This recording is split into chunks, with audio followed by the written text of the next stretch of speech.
Welcome back to the ICONS Delphi Survey. This video will quickly remind you about the study and what we would like you to do. Before any surgery, adults who are able to decide about their own healthcare must give informed consent.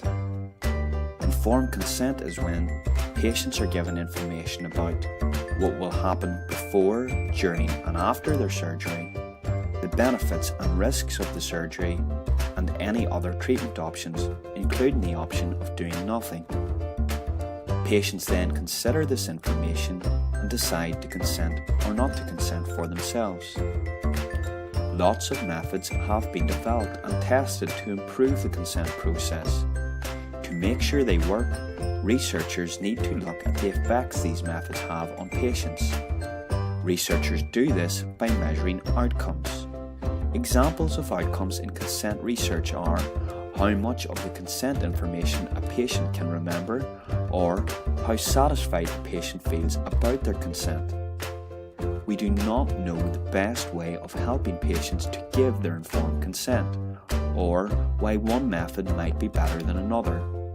This is because researchers have measured too many different outcomes in different ways. It also seems that the outcomes used by researchers up to now may not be the things that patients feel are most important.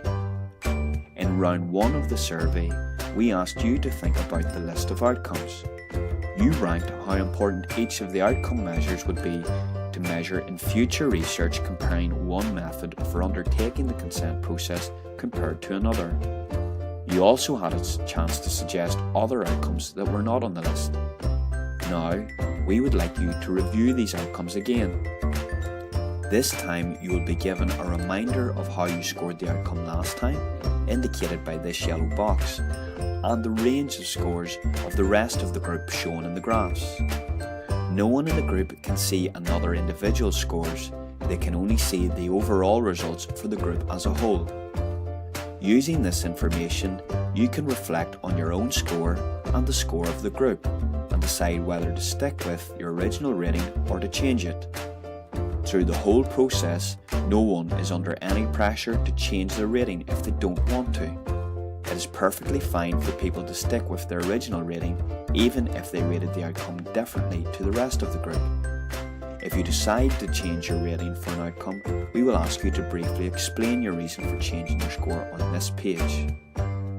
Don't worry if you don't understand the meaning of any outcome. You can hover over or click on an outcome to read an explanation. Remember, this core outcome set will apply to people 18 years and older who are able to consent for themselves to a surgical procedure. Thank you for continuing to participate in this research.